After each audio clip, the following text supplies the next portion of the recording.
नाजरीन, हमारे सामने जब भी कोहकाफ का नाम आता है तो हमारे जहन में एक ही बात आती है, यानी जिन्नों और परियों का देश। लेकिन कोहकाफ क्या है और इसकी असल हकीकत क्या है? हज़रत ज़ुल्क़रनैन जब वहाँ गए तो उन्होंने वहाँ क्या देखा, और सबसे हैरानकुन सवाल कि वहाँ रहने वाली मखलूक़ात कैसी हैं।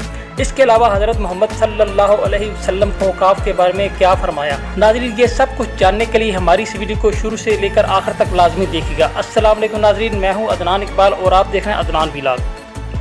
कोहकाफ दरअसल एक बहुत बड़ा पहाड़ है जो कि ज़्यादातर रवायात के मुताबिक मिडिल ईस्ट में वाक़या है, और अरबी रवायात के मुताबिक कोहकाफ को जिन्नों का वतन कहा जाता है। यानी ये एक ऐसी जगह जहाँ सुपर नेचुरल थिंग यानी जिन्नात और परियाँ रहती हैं। अब तक आपने सिर्फ कहानियों में इसका नाम सुना होगा, लेकिन मैं आपको बता दूं कि जिस कोहकाफ का जिक्र हम कहानियों में सुनते आए हैं वो दरअसल हकीकत में भी मौजूद है। और अरबी रवायात के मुताबिक अल्लाह ताला ने कोहकाफ को चमकते हुए ज़मुर्द से बनाया है। सबसे पहले ये समझते हैं कि ये चमकता हुआ ज़मुर्द क्या है और ये देखने में कैसा होता है। नाज़रीन, ज़मुर्द कीमती पत्थर को कहते हैं जिसका रंग सब्ज होता है, और ये पत्थर बहुत ही ज़्यादा नायाब होता है। यानी आप यूँ समझ लें कि काफ का पहाड़ इसी तरह के कीमती पत्थरों से बना है जो कि ग्रीनिश ब्लू कलर के होते हैं। आप इमेजिन करके देखो कि वो पहाड़ दिखने में कितना खूबसूरत होगा। अरब रवायात के मुताबिक कोहकाफ मिस्टीरियस माउंटेन है जो कि दुनिया की दूर दराज जगह समझी जाती है, इतनी दूर के वहाँ तक कोई पहुँच भी नहीं सकता। हातम ताई के मुताबिक कोहकाफ पहाड़ सब्ज ज़मुर्द पर मुश्तमिल है जिसके अक्स ने आसमान को सब्ज रंग दिया। इसे जिन्नों की नस्ल का घर भी समझा जाता है, और ये वो जगह है जहाँ से गैब की दुनिया शुरू होती है। और अरबी रवायात के मुताबिक काफ तमाम पहाड़ी सिलसिलों में सबसे ऊंचा पहाड़ है जिसे अल्लाह ताला ने ज़मीन को सहारा देने के लिए बनाया। पूरी ज़मीन में जितने भी पहाड़ हैं उनकी शाखें ज़ेरे ज़मीन होती हुई काफ से जा मिलती हैं, और इस हद को समंदरों के ज़रिए जो कि हमारी ज़मीन के गिर्द मौजूद हैं अलहदा किया गया है। नाज़रीन, यहाँ कोहकाफ के बारे में एक बड़ी इंटरेस्टिंग बात मैं आपको बताने लगा हूँ। दरअसल कोहकाफ के दो बड़े शहर हैं, एक का नाम है जबलिका और दूसरे का नाम है जबलिसा, और ये दोनों शहर ज़मुर्द से बने हैं और ये दोनों शहर काफ के पहाड़ से जुड़े हैं। इन दोनों शहरों पर अनका और रुक नाम के दो परिंदे उतरेंगे। सबसे पहले अनका बर्ड की बात करते हैं। अनका एक पुरस्कार और खूबसूरत फीमेल बर्ड है जो कि बहुत दूर तक उड़ सकती है और कई सदियों बाद एक बार ही नजर आती है।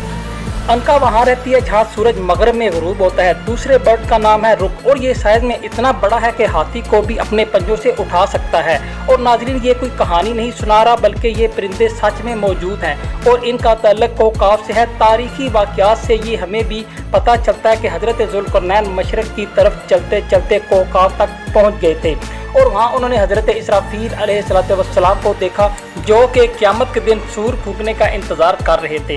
हज़रत ज़ुल्क़रनैन वहाँ आब हयात की तलाश में गए थे। अब ये बात कितनी सच कितनी झूठ है इसके बारे में कुछ नहीं कहा जा सकता। बाद रवायात के मुताबिक ये भी कहा जाता है कि हज़रत ज़ुल्क़रनैन ने याजूज माजूज को भी इसी जगह कैद किया था जो कि क़यामत के करीब वहाँ से निकलेंगे। एक दिन सहाबा कराम रज़ी अल्लाह ताला अन्हो मस्जिद नबवी में बैठे बातें कर रहे थे तो वहाँ हज़रत मोहम्मद सल्लल्लाहु अलैहि वसल्लम तशरीफ़ लाए। आपने सहाबा कराम से पूछा कि वो क्या कर रहे हैं, तो उन्होंने जवाब दिया, हम सूरज के मुताल्लिक़ गौर कर रहे हैं कि वो कैसे तुलू होता है और कैसे ग़ुरूब होता है। फरमाया, तुमने अच्छा किया, इस तरह मखलूक में फ़िक्र करो, खालिक में फ़िक्र ना करना, क्योंकि अल्लाह ताला जिसके लिए जो चाहता है पैदा करता है। तुम इससे ताज्जुब करो कि कोहकाफ से आगे 7 समंदर हैं, हर समंदर 500 सफ़र करने के बराबर तवील है, और इसके आगे नूर इनके बासियों के लिए चमकता है। और इस कोहकाफ के आगे 70,000 मखलूक़ात हैं जो कि उड़ती हैं। इनको परिंदों की शक्ल में पैदा किया गया है। ये मखलूक और इनका बच्चा पैदा होते ही हवा में उड़ने लगता है। ये अपनी तस्बीह की अदायगी में ज़र्रा बराबर भी वक्फा नहीं करते।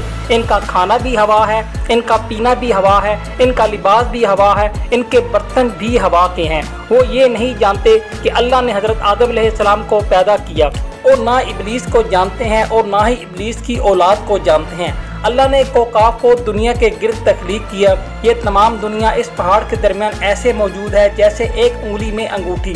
कोई इंसान वहाँ पहुँच नहीं सकता क्योंकि वहाँ पहुँचने तक 4 महीने अंधेरे से गुजरना पड़ता है। یہ وہ پہاڑ ہے جہاں کوئی سورج نہیں، کوئی چاند نہیں ہے، یہاں تک کہ یہ لوگ چاند اور سورج کے بارے میں بھی نہیں جانتے کہ اللہ تعالیٰ نے چاند اور سورج بھی تخلیق کی ہے۔